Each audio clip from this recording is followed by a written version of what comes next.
What happened at the Oscars? How come Will Smith, that so many people like, ended up slapping Chris Rock in the face for what seemed like an innocuous joke? I think this might be an interesting case to see if the Narcissist Filter can shed any light on the situation. Trying to apply a filter to reality is one of the best ways to see if it makes any sense at all, if it's valuable, or if it just confuses us. In this video, we're testing the filter, we're not establishing diagnostics. In order to be helpful, a filter must answer 3 criteria. The first one is it must be falsifiable. In other words, if we see certain events that contradict it, we should be able to say, well, the filter doesn't work and we're willing to let it go. The second point is that the filter must help us predict what is going to happen. If a filter can't help us predict what is going to happen, then it's very unhelpful. Or if we start denying reality when we see things, that just means that the filter doesn't help us navigate. And we use the third criteria if the 2 first criteria don't apply. The third one is, if it can't be falsified and doesn't help us predict, at least it should make us feel happy. Now let's see what the narcissist filter is before we compare it to what happened. 3 of the things that the narcissist filter states is, first of all, that being offended is a choice. Narcissists love to gaslight us into believing that we can't help but be offended. But the reality is, if a 6-year-old walks up to you and insults you, you don't end up slapping them in the face because they're just a 6-year-old. You don't care what they think. Secondly, whenever someone says or does something, we have a whole range of possible interpretations of their motivation. We have assuming the most charitable interpretation, so somebody maybe makes a joke that isn't funny, but they don't realize they're hurting our feelings, and then we have the worst possible interpretation. The second element of the narcissist filter is that they like creating drama, and they always time the drama for maximum damage. I mentioned that in another video. They'll pick a fight with you just as you're on your way to have dinner with your parents. Or just before you see your friends, they'll drop a bomb that puts you in a bad mood. Why? Because it ruins your evening. Or the day of your birthday, they'll come with some horrible news. Or if you're going on holiday, the night before, they'll have a very unpleasant conversation to make sure they ruin your holiday. With them, timing is everything. And the third filter is we see incoherent mood swings, going from being happy to being sad, to being happy, to being angry, and it doesn't make sense.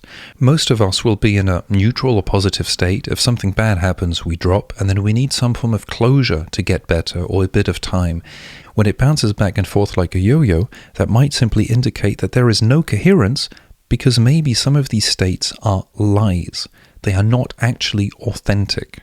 With these 3 filters in mind, let's analyze what happened during the Oscars. In this sequence of events, we'll analyze Will Smith's reactions and Jada's reactions. I don't know if there's more footage about this, but we'll just focus on what was happening around the time of the infamous slap. Looking at the sequence of events, Chris Rock makes a joke. Will Smith starts by laughing at the joke, and Jada is not happy. We don't know what they say to each other, but the next event is Will Smith walks up onto stage and slaps Chris Rock in the face. Then Will Smith goes and sits down. Chris Rock makes a joke. We see Jada laugh, and Will Smith becomes absolutely furious. And that's when he shouts the obscenities. If we want to see the evolution of the mood over timeline, we see that Will Smith's mood gradually descends according to a line. It gets worse, so it's linear. Whereas Jada's reaction might have been neutral at first, it drops to being very negative and bounces back to being very positive. Now, I don't know what could have prompted this variation, this mood swing in her. We don't know what was said, we don't know what happened, we don't know what she said to Will Smith.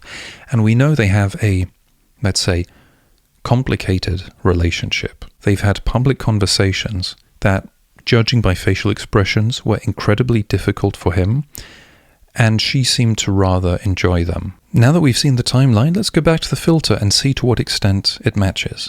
First of all, being offended is a choice.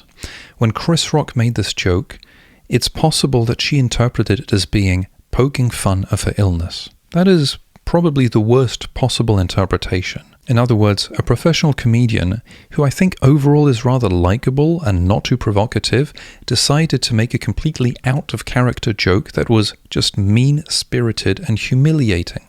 It's possible this was the case. But the other interpretation is simply that he didn't know anything about a medical condition. He thought it would be funny because of the haircut and because, well, I think As people roughly my age remember, G.I. Jane was viewed as being a rather positive movie that was very good for the actress and symbolized a very strong, capable, powerful woman. And why wouldn't Jada be a candidate for a G.I. Jane 2 movie? She clearly has the personality and the charisma to carry such a movie.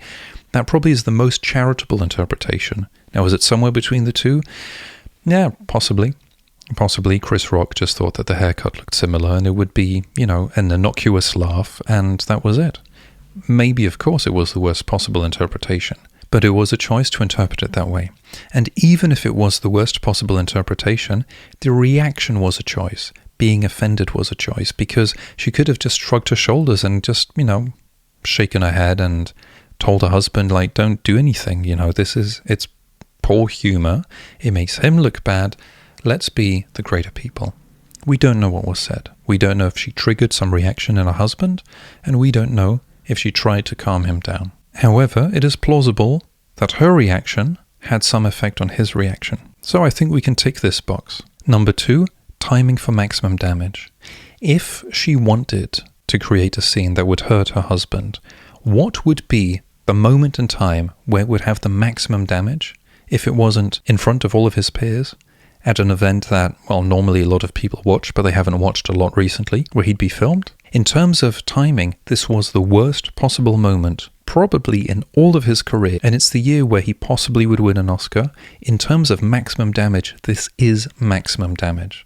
We could say it's unfortunate, but we could also say, given what was at stake, this was the one time where being offended was probably not the best option, and it would have looked significantly better to just shrug it off. Unfortunately, we can take this one. And for the third box, the incoherent mood swings, as we saw, Will Smith went from being rather happy to being absolutely furious, and she had some mood swings with this event. It's difficult to explain why she would start out being upset at a joke and afterwards laughing at the follow-up joke after her husband had actually gone onto stage and slapped this man. This kind of behavior is not linear.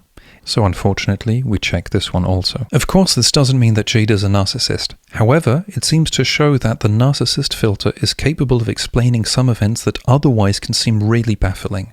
I suggest you keep it in mind. Try applying it to your life, try applying it to other events, and keep checking. Maybe it explains something, maybe it needs some fine-tuning, but if it helps you see more clearly and make more sense of things, you might be a little bit less confused, a little bit less easy to gaslight, and you might get a bit more peace of mind. Thank you for watching.